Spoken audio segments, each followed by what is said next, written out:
Dala po pa kayo makinig sa tanong. Amen. Alam ba kayo masaktan?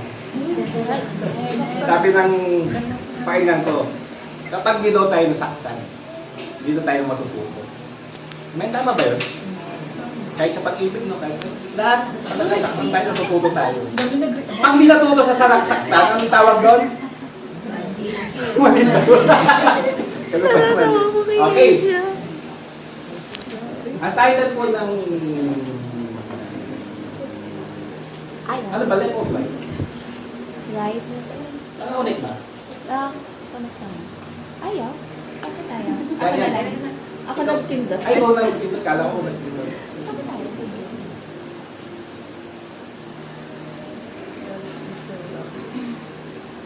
Buka ko yan.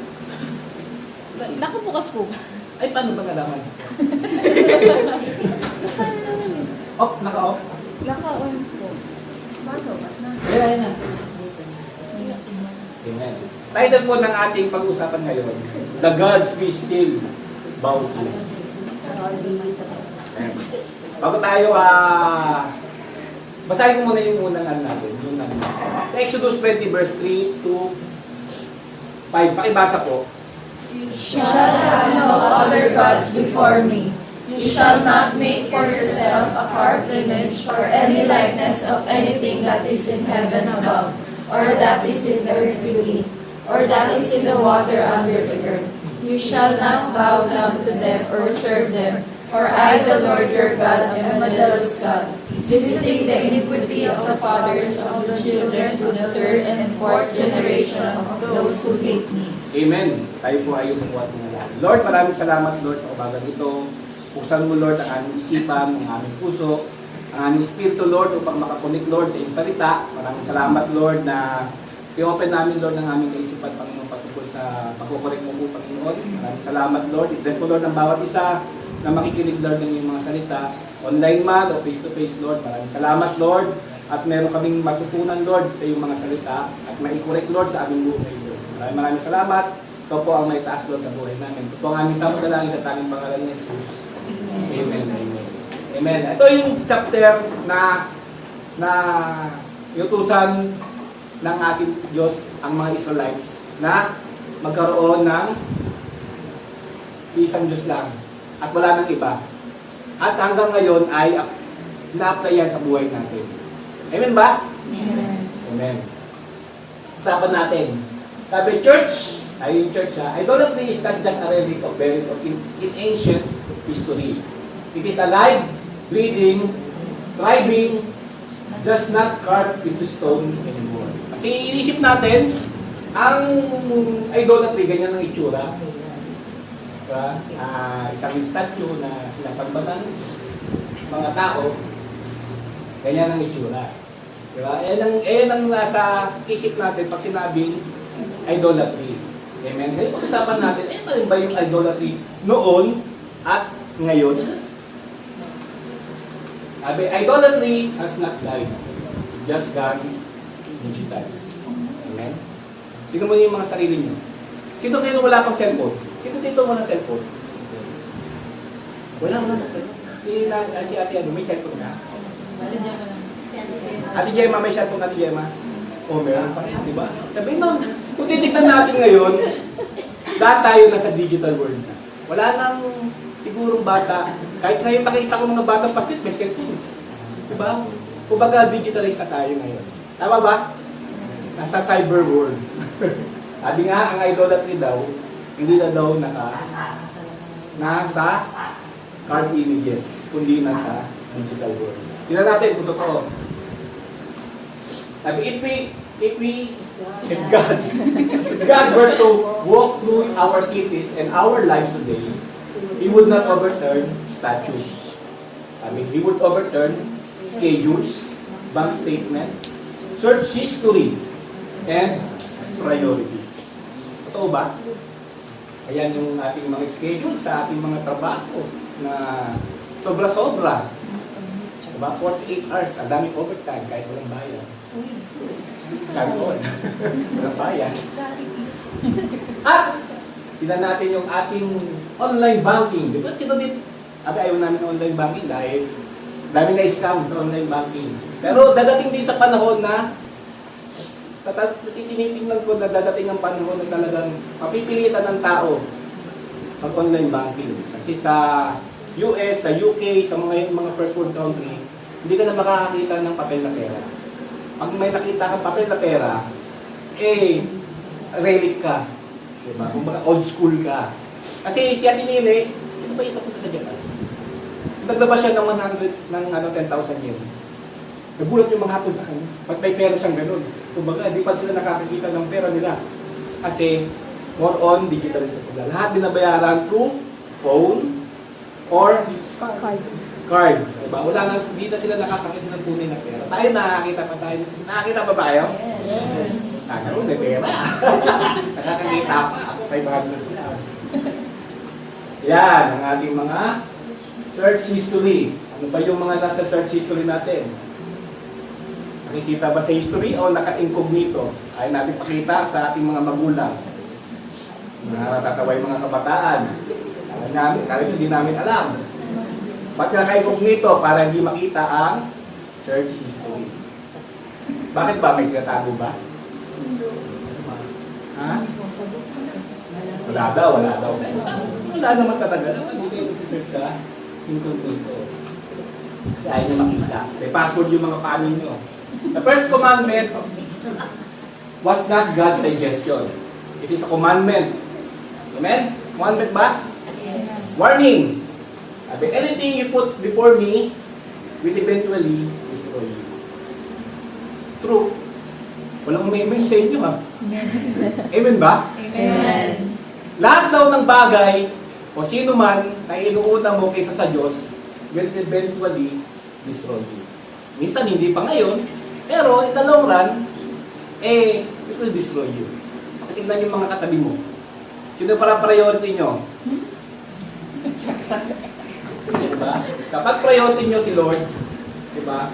Pero pag ibang bagay o tao, it will destroy you. What is idolatry? Idolatry is a mere worshiping false God. Tama ba? Idolatry is trusting anything to do what only God can do. Meron ba tayong mas mahalaga pa kaysa kay Lord? Mas, ano ba yung trusting? Mas nagtitiwala ka kaysa sa Lord? Ayun ay idolatry. An idol is also whatever you imagine living without. Isipin niyo sa sarili, ang bagay na kapag wala nito, di ako mabubuhay talaga. Ang mga kabataan, cellphone, hindi mabubuhay na walang cellphone eh. Para silang bulat pag walang cellphone. Diba? Totoo? Hindi na sumagot. Totoo ba? Pag wala kayong cellphone, para kayong mga bulat. Parang wala, hindi kayo, wala kayo sa mundo. Hindi pa rin sumagot. Sabi, you cannot imagine living without. Ano ba yung mga bagay? Search natin yung ating mga sarili. Mga bagay na hindi ko maibigay. Hindi ko ma-imagine na wala ako. Usapan din natin yung mamaya. You run to comfort before you run to God. Ano yung mga bagay na kapag nagkakaproblema kayo, mas una nyo pa pinupuntahan, mas una pa nyo pa nilalapitan, mas una nyo pang hinahanap kaysa sa Lord. Meron ba? Naintindihan ba? Oo, ano? Manhead. Nagsisearch ba? Pumapasok pa sa puso natin. Sabi nga, minsan pag may mga problema tayo, mas una natin pinatakuhan. Pwede yan kaibigan.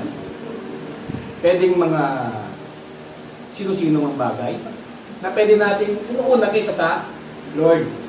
Unang-unang pumapasok kapag may problema kagad sa tayo, unang-unang pumapasok kagad sa isip natin. Yun na iisip natin. Pag may problema akong ganito, unang-unang pumapasok sa isip ko.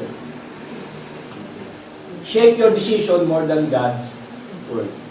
Every time na we decide ba, we pattern it sa salita ng Lord o sa ating experience, sa ating kakayanan, o sa ating ano bang meron sa atin. O meron sila.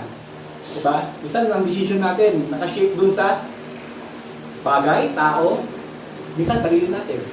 Diba kasi experience ko, alam ko na sagot yan. Alam ko na yung decision dyan. Yan. Illustration. Sabi dito, a man once said, I don't worship money, but his calendar revolved around it. His family suffered for it, and his peace depend on it. Amen? Maraming taong ganyan. Kaya nga sabi ng Lord, they worship me with your lips, but your heart is too far. Ang layo ng puso nyo. Pero yung lips nyo, nagsasabing, mahal mo si Lord, nasamba mo si Lord, pero yung puso nila, ang layo-layo. Amen? Sabi, we don't worship only by lips. Sabi, we worship in spirit and in truth. Amen ba? Dapat natutulog na. Church, sabi, worship is not what you sing. It is what your sacrifice is. Amen? Sabi nga, hindi lang yung ating kinakanta, kundi ano ba yung sinasacrifice natin? Sabi nga ni Pastor Wilbert, an altar without sacrifice is a monument. Diba? Ang altar daw na walang sacrifice is a monument. Every time ba nag-worship tayo, meron ba tayo sinasacrifice sa Lord? Time natin, money natin, yung strength natin, kasi minsan nakakaano natin. Diba? Tapos puyat ka pa sa kakalaro, laro hanggang alas 3 ng madaling araw, at ang hirap-hirap talaga bumangon. Diba? Sacrifice. Tawag ng sacrifice. Kasi tinigil mo ng alas 3 ng madaling araw yun daw. Ay basa ko sa Matthew 16:25. For whoever will save his life will lose it, but whoever loses his life for my sake will find it. Amen. Sabi, the idolatry we sometimes know. Ano ba yung mga idolatry na minsan di natin unconsciously, di natin namamalayan na nakayupo na pala tayo. Sabi natin, Lord, ikaw lang Lord ang aking Lord, pero subconsciously, di natin nalalaman, nakalupo na pala tayo sa mga ito. Unang-una ay the idol of success. Sabi, when our achievement replaces obedience. Amen? Lahat naman tayo gusto maging successful sa buhay. Sino rito ayaw maging successful sa buhay? Lahat tayo gusto, di ba? Kaya nga tayo nag-aaral, kaya nga tayo nagsusumikap, kaya paano tayo maging successful. Pero, when success is more than God, kasi sabi dito, our achievement replaces obedience. Minsan hindi na tayo sumusunod. Makuha lang natin yung success. Search natin yung ating mga sarili. Di ba? Ano ba ang attitude ko o ang aking pananaw sa success? Mas mataas ba sa Lord? Or mas mataas ang success sa Lord? Ano ba yung purpose ng success? Pag di natin alaman yung purpose ng success, hindi natin malalaman kung ano talaga yung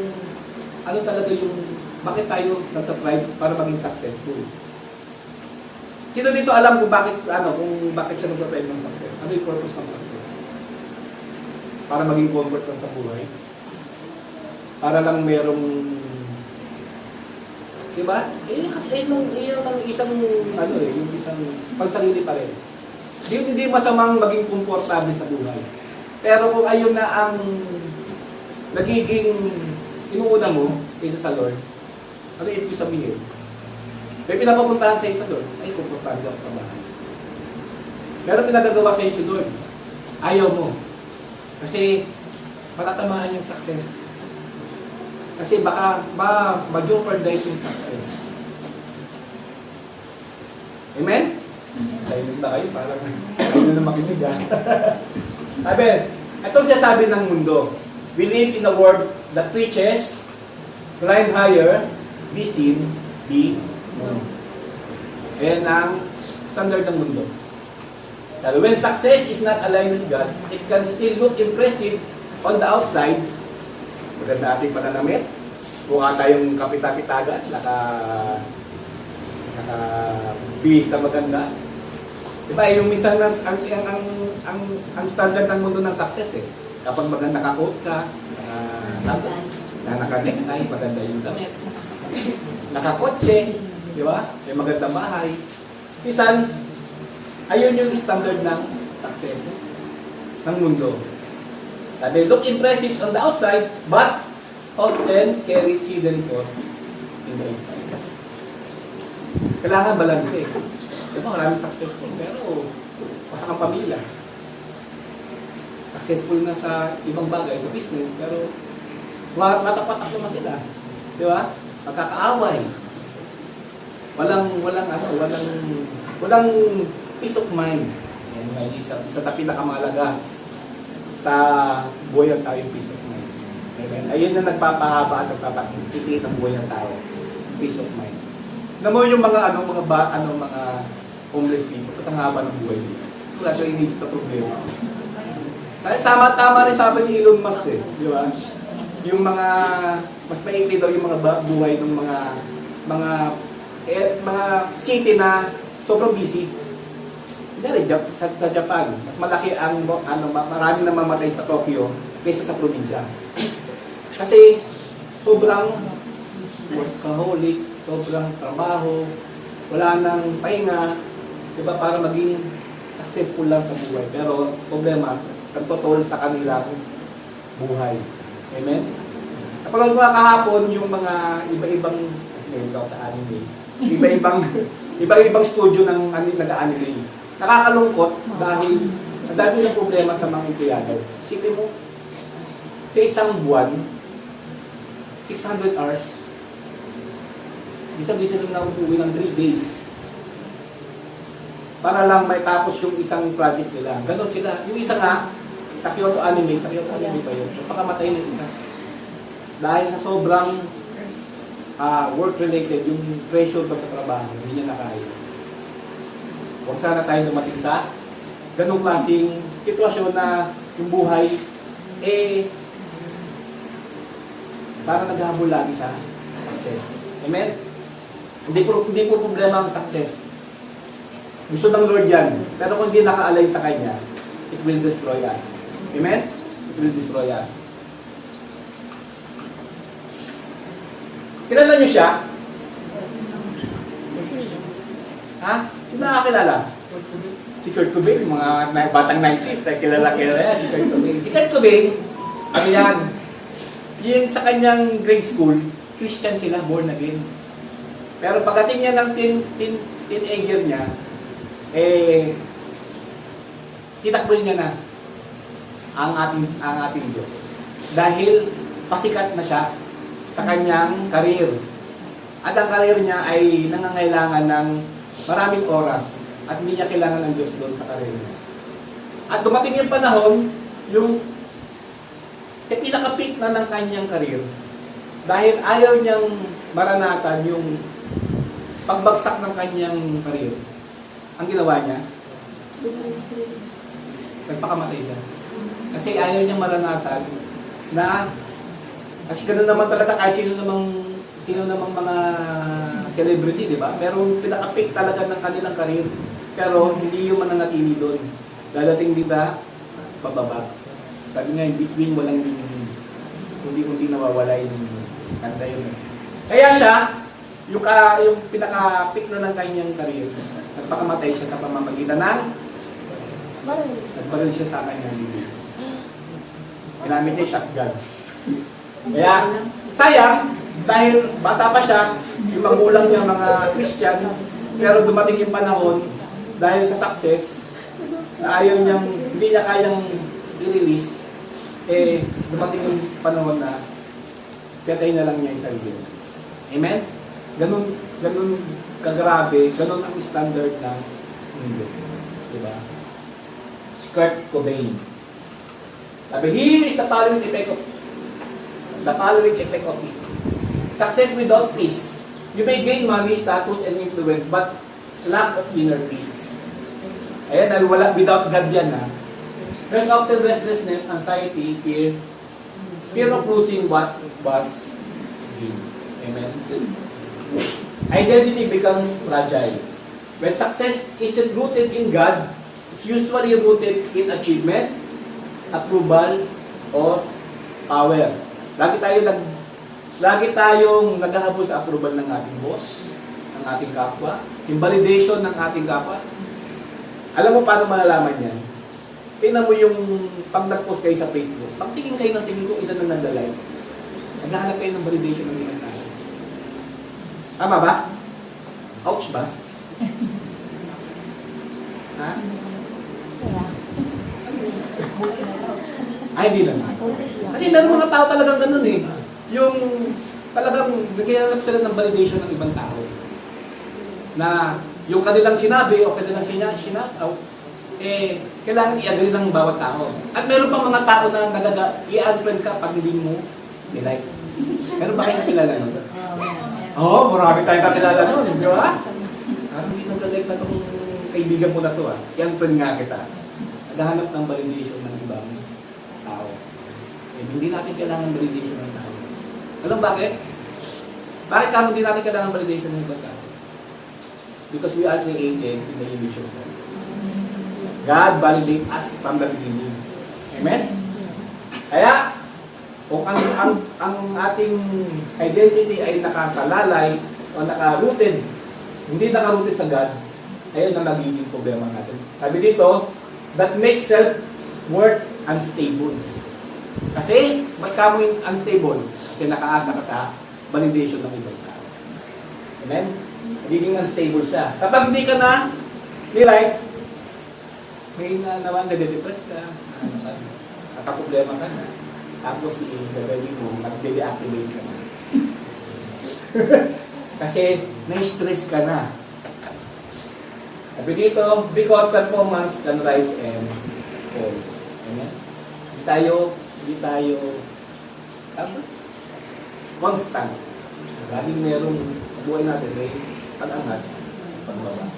Kahit naman performance sa trabaho hindi naman laging 100%. Kasi may panahon na nagkasakit ka, diba, hindi mo nagagawa yung trabaho mo. Kaya ito performance mo. Kaya maraming namatay kasi kahit may sakit na, pumapasok pa rin.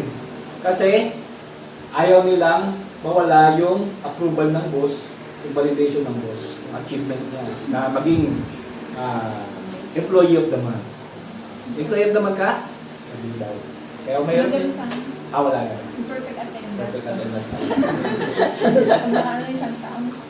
Misplaced priorities. Wala daw tayong Lord, magkakaroon daw tayo ng misplaced priority. Relationship, integrity, health, and spiritual life may be sacrificed to keep winning. What matters most slowly gets replaced by what pays most. Amen? Ayan ang nagiging problema natin. Nagiging priority na natin yung ating success. Amen? Hindi nakalimutan natin na ang Lord ang mas malakas, mas matindi masweldo. Amen? Hindi magpasweldo ang Lord. Baka hindi natin kayanin. Pride and emptiness. Some people grow proud believing they did everything themselves other reach the top and feel strangely empty asking, is this all? Amen? Maraming ganyan. Si Sarah Geronimo, di ba? Sa kanyang katanyagan, pero empty pa rin. Diba? Maraming tao empty pa rin.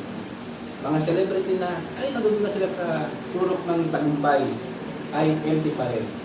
Lalo na kung ano, kasi totoo yan, habang palit na palit yung circle of friends mo. Kasi mas marami ka nang ginagawang trabaho kaysa makipag-socialize sa kaibigan. Kaya habang tumataas ka, pakunti na ang nagiging mag-isa ka na lang. Eh kung nakaasa ka sa kaibigan mo, pagdating mo sa taas, mag-isa ka na lang talaga. Kasi hindi mo nakasama si Lord.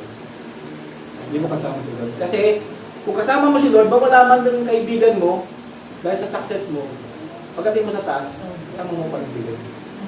Diba? Gusto nyo ba yun? Pagdating mo sa taas, ay nasa taas ka na, kasama mo si Lord. Sino yung example niyan? Si Joseph the Dreamer.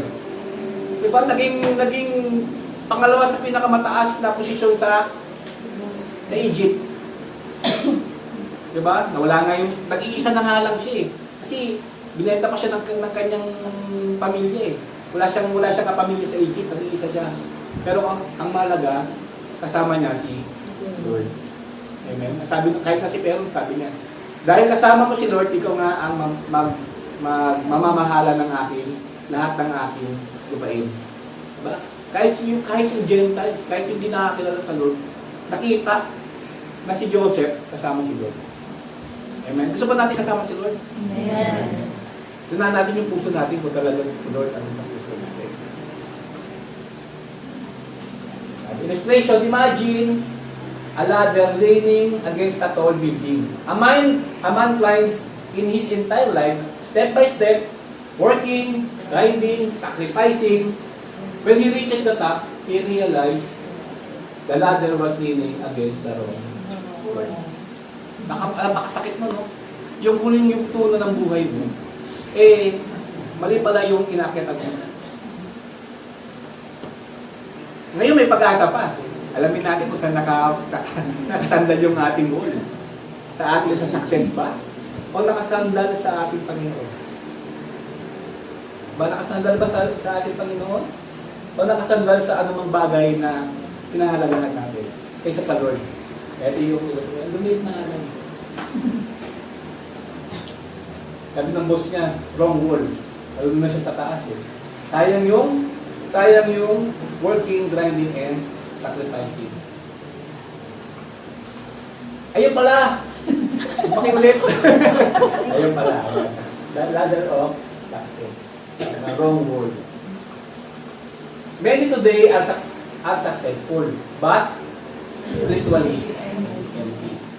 Jesus did not say, well done, successful servant. Sinabi pa ni Lord, well done, successful servant. Hindi, ang sabi niya ay, well done, faithful servant. Hindi naghahanap si Lord ng successful servant. Ang hinahanap ni Lord is faithful servant. Amen? Amen ba? Amen.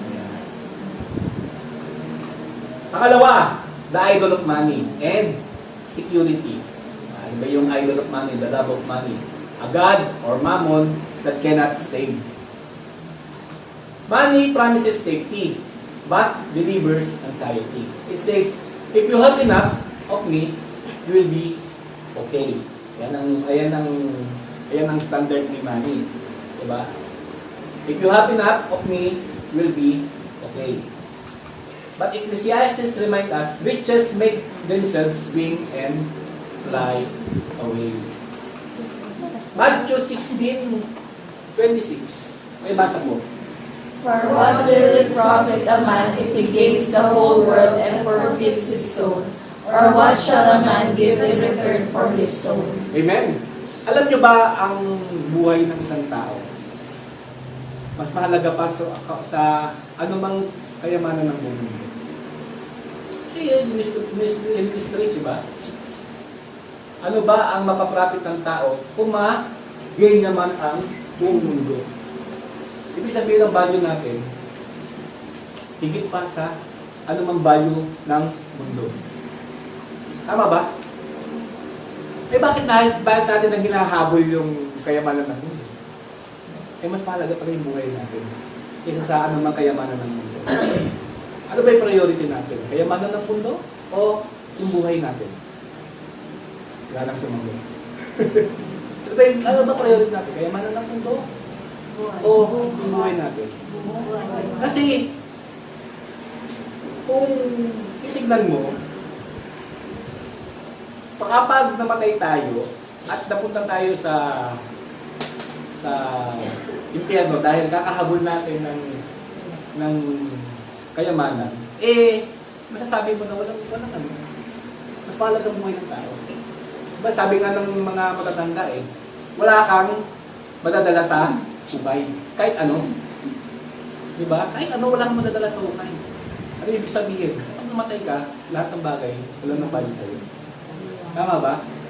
Kasi gaya din na sabi ni Steve Jobs. Si Steve Jobs, kailan niyo ba si Steve Jobs?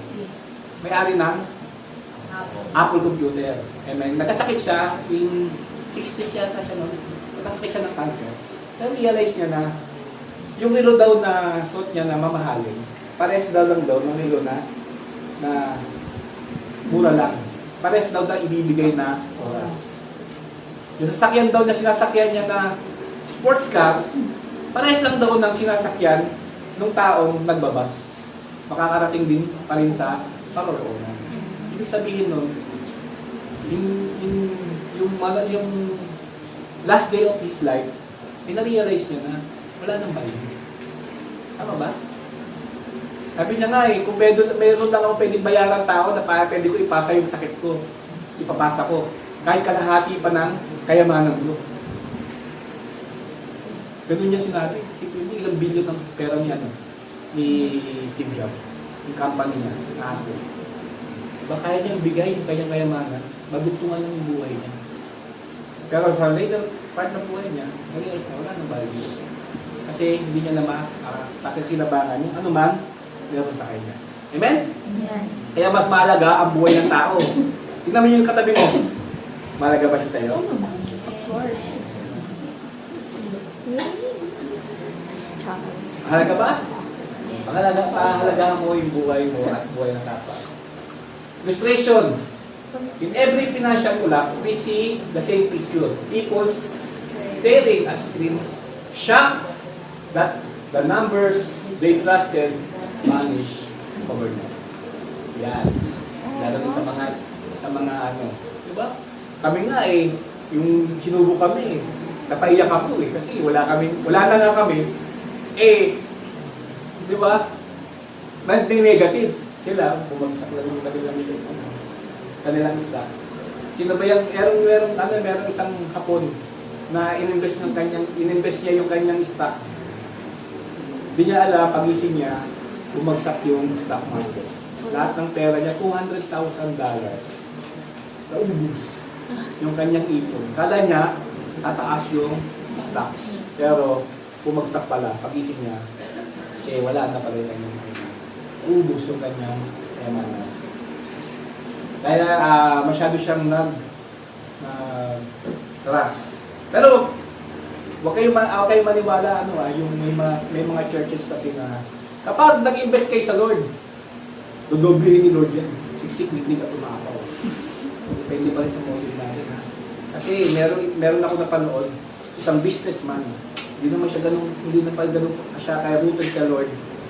Kala niya, parang lotus Lord, nakayaan niya, tinaya niya yung buong business niya.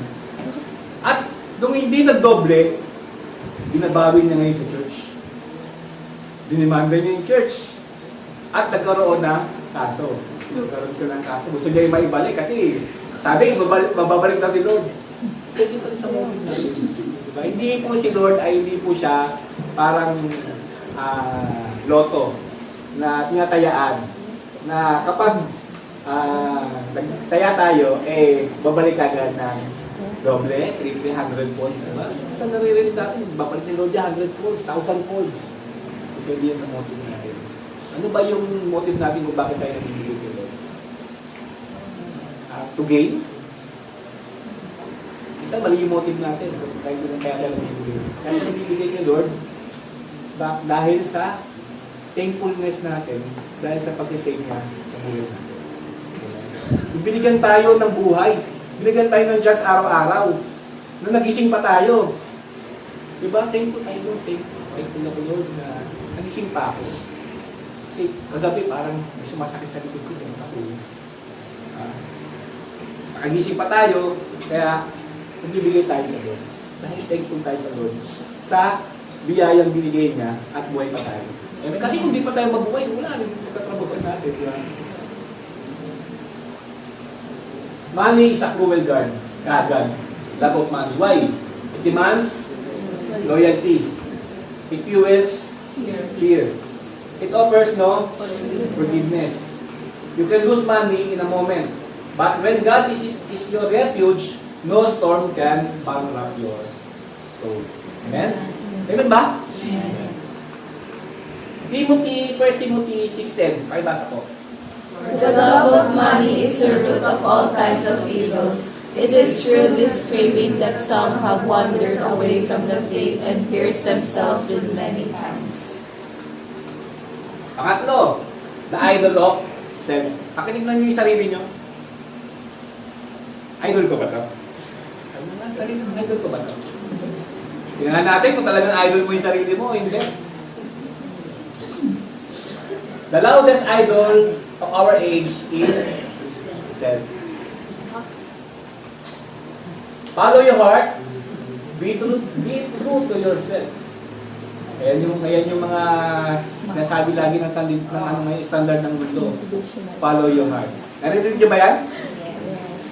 Be true to yourself. You only live once. Kaya gawin mo na lahat ng pwede mong gawin. YOLO. YOLO ba tawag ba? Yes.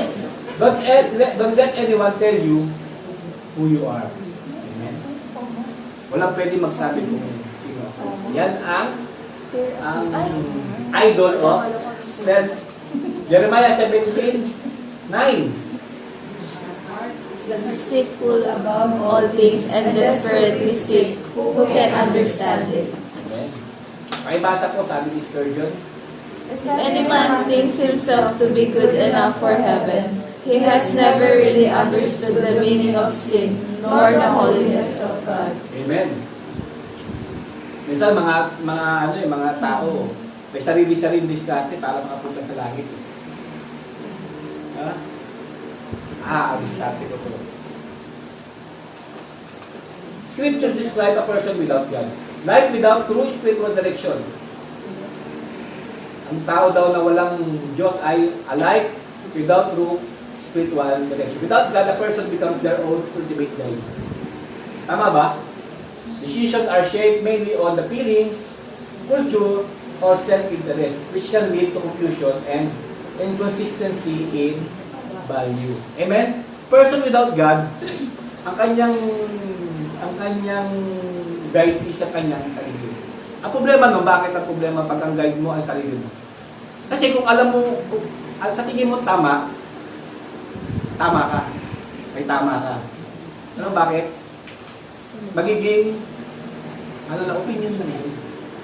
Kasi lahat tayo may kanya-kanyang tama. Tama ba? Tama. Example, si Hitler, yung pinatay niya yung mga Hudyo, 6 million, sa sarili niya tama siya. Sa sarili niya. Ayun yung kanyang pagkakaalam. Tama yung kanyang ginagawa. Sa iba, mali. Tignan mo yung mga kriminal. Pag nahuli, bakit ka nagnakaw? Bakit ka nangupit? Sabi niya, kasi nagugutom yung pamilya ko. Ito lang yung tama kong alam na gagawin. Kasi sa sarili niya, tama yung kanyang ginagawa. Diba? Hindi niya justify niya yung kanyang maling ginagawa dahil kala niyang tama yun. Kaya hindi pwedeng maging ultimate guide ang sarili kasi yung ating tama ay opinion lang. Diba? Relative lang. Pero ang Lord is absolute. Ang kanyang guide is absolute. Tama ba? Naintindihan niyo ba? Yan. Kaya, mahirap ang taong walang spiritual direction. Bible says, there is a way that seems right to a person, but in the end, it leads to shit. Amen. Inner emptiness and restlessness. Many people experience a quiet sense of something is missing. Achievement, relationship, and pleasure. Pleasures may satisfy temporarily, but not deeply and permanently. Morality becomes relative. Ito. Without God as a foundation, right and wrong can be shifted based on convenience or social trends. It can slowly erode integrity or clarity of conscience. Kaya pag may nakausap kayo yung mga hindi naniniwala sa Diyos, pwede nyo sabihin ito morality. Diba? Yung pag-uusap tungkol sa morality, kung absolute ba to o relative. Kasi doon pa lang, kakaproblema na siya. Amen? Kasi may mga culture nung araw na ang rape pwede. Sa lugar nila pwedeng rape. Pero sa atin, hindi. Eh sa kanila tama yun. Kumbaga relative. Kumbaga, opinion nyo lang, opinion sa kultura kasi nila yun. Kala nila tama yung kanilang ginagawa. Di ba nung araw nga, di ba, mga relative pa. Di ba sila magpapamilya? Pero kaya pag mga tribo-tribo, ang nag-aasawahan ng mga pamilya. Pinsan, kamag-anak. Kasi sa kanila, tama yun. Pero pag tinignan mo ang Biblia, pag tinignan mo yung guide ng Biblia, prinsipyo ng Biblia, hindi tama. Amen? Kahit yung yung sexual orientation, para sa kanila, tama yung ginagawa nila. Nagkukot pa nga sila ng verse eh. Diba? God is love. Totoo talaga eh. They will twist the truth para sa kanilang convenience. Amen? Pero, di naman talaga nila kilala ang Lord. Baka lang kung kilala kasi nila ang Lord, alam nila yung truth. Amen? At ayaw nilang hanapin yung truth. Greater vulnerability to fear and anxiety. When life's meaning depends only on circumstances, health, money, and relationship, fear grows when those things are threatened. Amen? Ito naman talaga. Separation from God, spiritual death. The Bible teaches that living without God ultimately means separation from Him, not just in life, but eternally, unless reconciliation happens. Amen? Kaya, natandaan nyo yung sinabi ni Solomon, all things are nothing. Tama ba? Walang saysay yung buhay. Kasi yun yung perspective ng walang Diyos. Nakakuha niyo ba yun yung... Ba't nasabi ni Solomon na magtrabaho maghapon, walang... Ang sabi niya? Useless. Lahat ng mga ginagawa niya, useless. Kasi ayun yung kaisipan ng walang Diyos. Mas kulang ang Diyos, lahat ng bagay ay useless. Wala kang hinaharap. Wala kang hope o pag-asa na hinaharap. Kaya tayo nagpapatuloy, pero tayong hope na hinaharap eh. Yung blessed hope natin, na kahit ano man mangyari dito, pagdating natin sa kabilang buhay, meron tayong inaasahan ng ating Panginoon. Sila wala. Kasi sa kanila, kapag namatay, parang wala lang. Bila lang nagbilib. Parang namatay na TV na nagkasasaksakan. Yun ang kanilang kaisipan. Pero tayo hindi.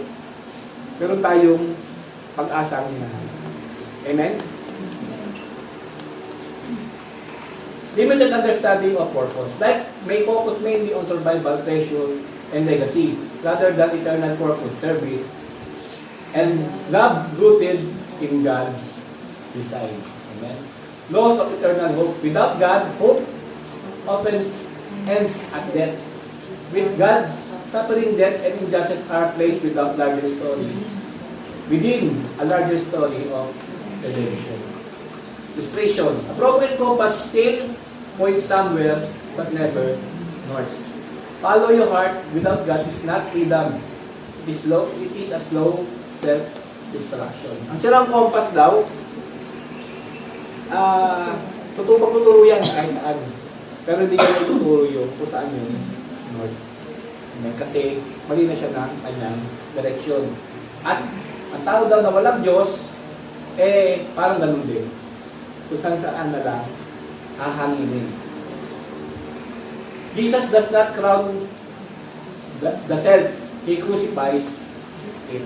Amen? Matthew 16:24, pakibasa po.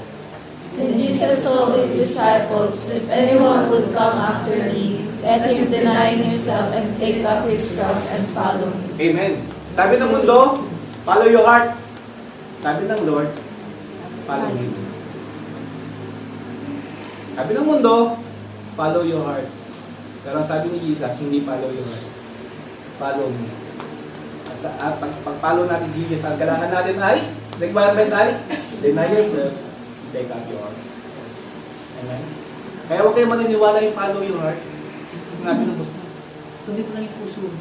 At magiging okay ka. At minsan, karaniwan sa sumusunod ng puso ay yung mga anisasak. Tama ba? Yung natawad dito. Kung hindi natin puso natin hindi masaktan, sabi dito, follow Jesus. Amen? Gusto ba natin follow si Jesus? Yes. Yan, following Jesus.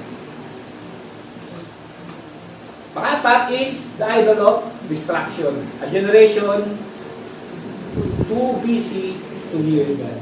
Amen? Sa generation na pa tayo ngayon, sobrang busy talaga ng tingnan mo lang yung digital world. Sabi nila, yung data daw o message daw na gumagalaw sa buong mundo,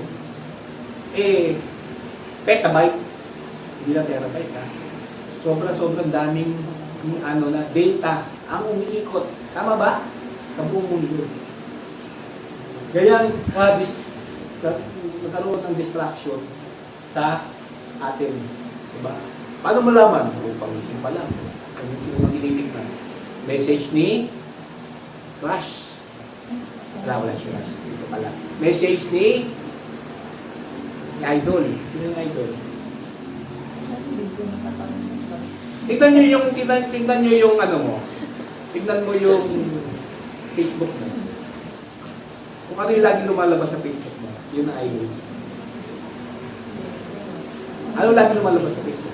BIR? Idol mo si BIR. Diba? Si SSS. Yung pag-ibig. Diba? Idol mo si BTS. Lumalabas lahat. Si 17. Ano pa? Idol natin. Si Gongyu, si BBM, lagi lumalabas, idol ni Pastor yun. BBM na lagi lumalabas sa Facebook natin. Idol natin yun eh. Kaya ako, nagano na ako eh, nagbawas na ako eh. Kasi iba na lumalabas sa cellphone ko, nagagalit na ako eh. Nagkakaroon na ako ng anxiety, ng stress eh. Kaya, mas maganda na lang na diba? Sabi nga, ang matalino daw, tumatakbo sa temptation, sa kaaway. Sabi, we live in a constant noise. Phone buzz, screen glows, silence still, uncomfortable. Frustration. Imagine trying to hear a whisper in a room full of shouting voices. Naka-imagine na kayo. Pinapakinggan yung gulong, pero nagkisigaw yung mata. Ang hirap eh, no? Sabi, that is what prayer has become for many believers.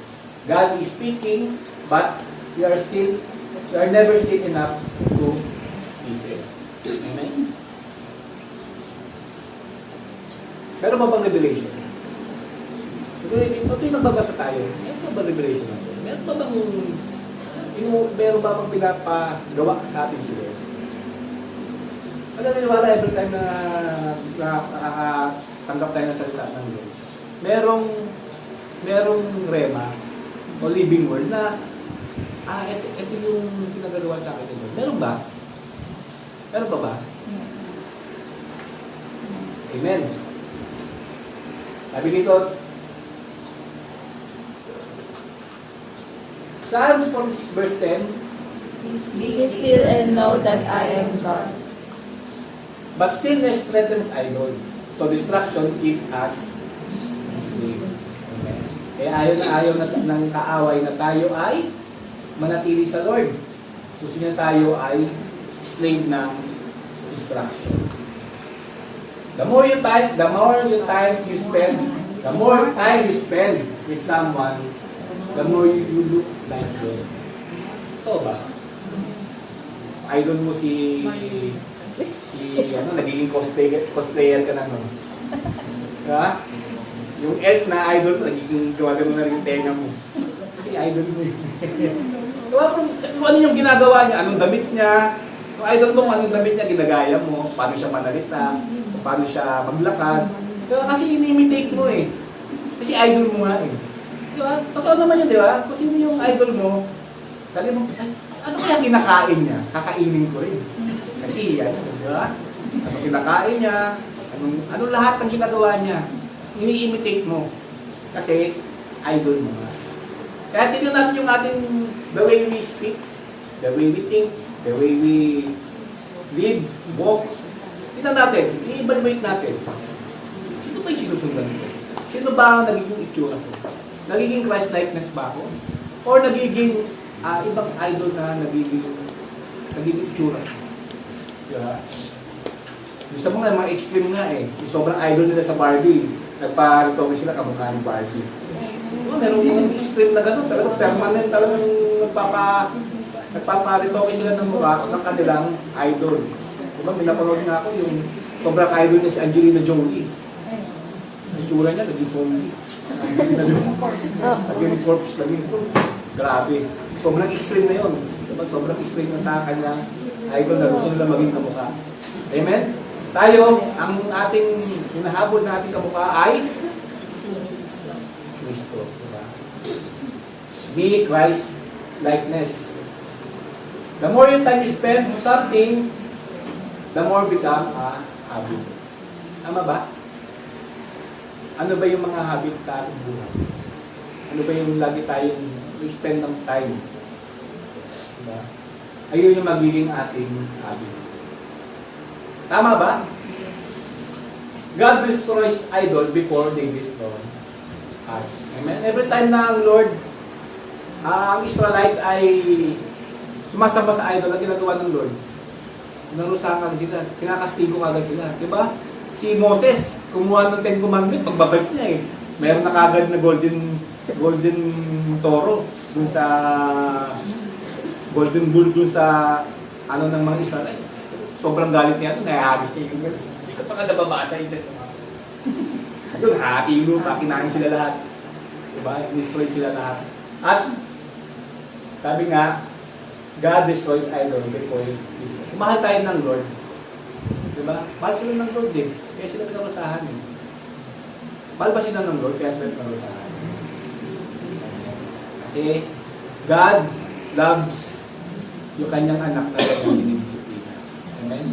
Ang magulang na hindi na dumidisiplina sa kanyang anak, hindi na pinagsasabihan kahit mali-mali na yung ginagawa, baka hindi niya nga mahal yung kanyang anak o baka hindi niya anak.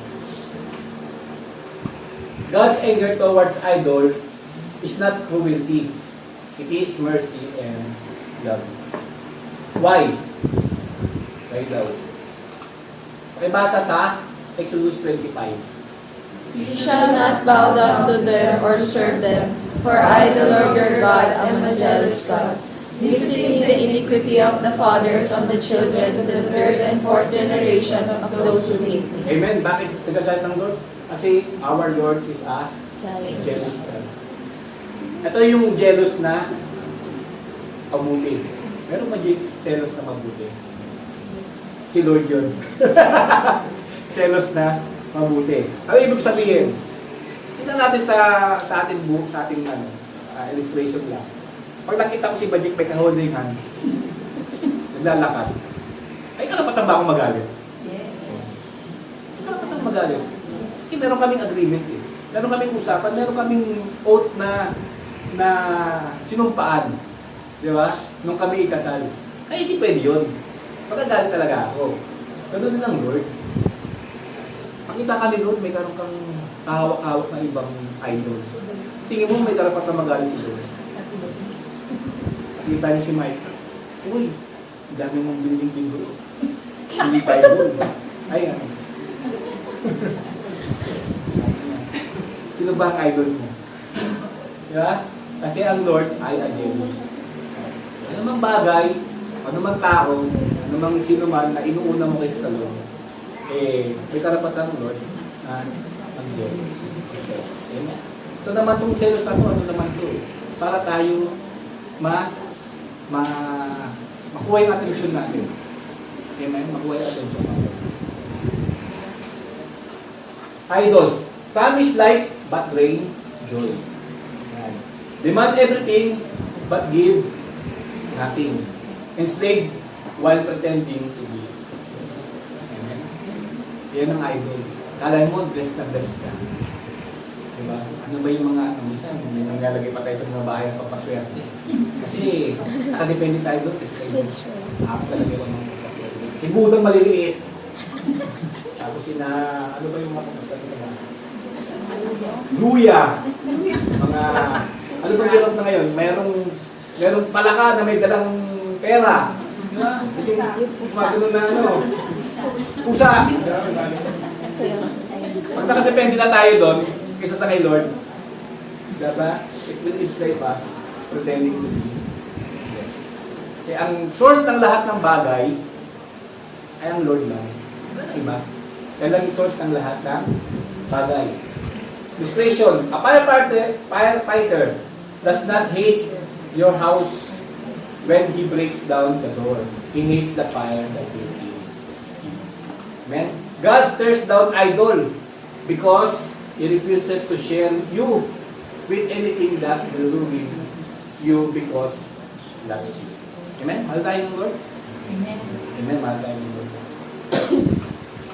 The only pure, ano bang pure ng idolatry? A greater glory pala. Yung magbasa. You cannot simply remove idols. You must replace them. Hindi pwede siyang usog. Lord, usog ko lang itong isa, pasok ka dito. Tabi kayo. Pwede ba yun? Ha? Pwede ba yun? Tabi sila ni Lord. When we see Jesus, who rejected power, who refuses comfort, and who chooses the cross. Eh, nakikita natin a greater glory. Amen? When Jesus rejected power, refuses comfort, and chooses the cross, diba? Nagkaroon siya ng greater glory. At ang ating Diyos Ama, diba? Kinulorify siya dahil sa kanyang pinilas. Amen? Our false God lose their shine. 1 John 5:20-21. We know that the Son of God has come and has given us understanding, so that we may know Him who is true. And we are in Him who is true, in His Son, Jesus Christ. He is the true God and eternal life. Little children, keep yourselves from idols. Little children, mga bata. Tumayo na tayo sa mga idols. This is not a threat. It is a invitation to freedom. Gusto natin makalaya sa mga idols na yan. May kailangan natin ang Lord ang sa puso natin. Siya lang nag-iisa. Galatians 5:1. It is for freedom that Christ has set us free. Freedom in Christ. Conclusion. Church, hear this question not with your ears, but with your souls. If God were to ask for a thing you feel losing most, would you trust Him or resist Him? Meron ba tayong mga bagay na natakot tayo mawala sa buhay? Amen? Would you trust Him or resist Him? The thing may already be your God. Kung ayaw natin naibigay, na pinabibigay ng Lord, baka tignan natin, baka Diyos-Diyosan na talaga natin. Let us return to the Lord. Let us tear down modern altars in our hearts. Let us worship the one who alone saves. Satisfy. Walang ibang mga satisfy kundi ang Lord. And sustain because God says, shall not other gods before. Amen? Naintindihan po? Tayo po ay yumuko. Sabi dito, pakinggan natin yung bulong ng ating Diyos. Buhay natin. Ano pa yung mga bagay? Mag-response tayo ng honest. Ng totoo lang, tapat sa Lord. Ano pa yung mga bagay na nakaupo sa ating puso? I-search natin yung ating puso. Lord, ikaw lang ba talaga na sa puso namin? Sa puso ko? O baka meron nakashare sa puso ko? At ayaw ng Lord na meron siyang kashare. Ayaw ng Lord na meron siyang katabi. Kasi sabi niya, I am a jealous God. Sabi minsan, pag-pray tayo, makanta tayo sa harapan ng Lord. Pero, yumuyuko tayo sa mga ibang gusto sa atin. Sabi, sabi natin, Lord, ikaw ang aking Diyos. Pero, we still control our lives. Kinokontrol pa rin natin sarili. Tayo pa rin nasusunod. Kasi sabi, Lord, ikaw yung king ng buhay ko. Ikaw yung hari ng buhay ko. Pero pag titignan mo yung buhay, buhay ko, eh ako pa rin yung nasusunod. Sabi, today, God is not asking a portion of you. He is demanding all. Hindi niya kailangan ng kapiranggot ng buhay mo. Ang kailangan niya, yung kabuuan ng buhay mo. Ayaw niya na may ka-share sa buhay mo. Tandaan natin, nang si Elijah, nakatapat niya yung mga propeta ni Baal, sinabihan niya Israel, kung sa Diyos kayo, sa Diyos kayo. Kung kay Baal kayo, kay Baal kayo. Mag-desisyon kayo. Sabi, you cannot carry idols and the cross at the same time. You cannot serve comfort and obedience. You cannot worship God fully while secretly protecting what He asking to you to surrender. Ano ba yung pinoprotektahan natin sa buhay natin na hindi natin may bigay sa Lord? This is not about you. And all about God. This is not to shame you. This is our freedom. Gusto nyo ba makalaya? Gusto mga napapahirap sa atin, yung mga idol sa buhay natin na ibig na nakakapagpalapit sa Lord, at wala naman talagang idol na nakakapagpalapit sa Lord. Kundi, ang Diyos, ang ating Panginoong Jesus lamang. Amen? Ngayon po, ay tuon natin ating mga sarili. Kausapin natin ang ating Lord. Pakinggan natin yung small voice na bumubulong sa atin. Ano ba yung pinagagawa sa atin? Ano ba yung pinag-surrender sa atin ng Lord?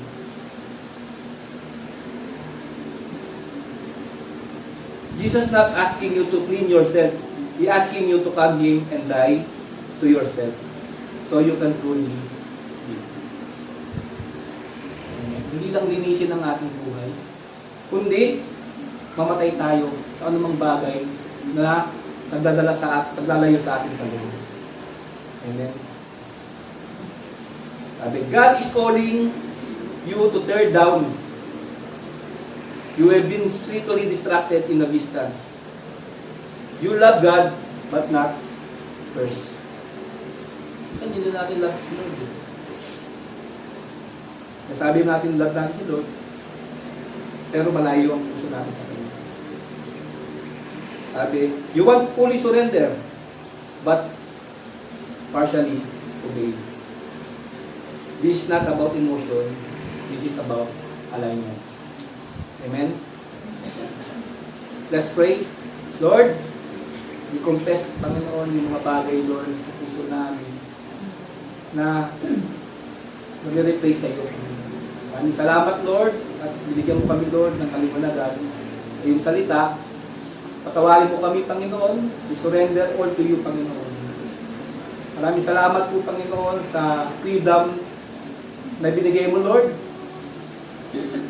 Doon sa krus ng Kalbaryo, Panginoon, 2,000 na years ago, Lord. Binigyan mo na kami, Lord, ng freedom, Lord. At pilit namin, Lord, na ginagapos pa rin ng aming mga sarili, Lord, sa mga bagay, Lord, na nagpapahirap sa amin, Lord. Nagkakaroon ng distraction sa buhay namin, Lord. Mga bagay, Lord, na inuuna namin kaysa sa iyo, Panginoon. Lord, we pray, Lord, tutulungan mo kami, Lord, by your grace, Panginoon. Hindi namin ito kaya, Lord. Ikaw lamang, Panginoon, ang makakapag-alis sa amin, Lord, sa anumang gapos ng kaaway. Maraming salamat, Lord. We confess our sin, Panginoon. Sorry, Lord. Sorry, Lord. Patawad po, Panginoon. At minsan, Lord, may inuuna namin, Lord, ang aming sarili kaysa sa iyo, Panginoon.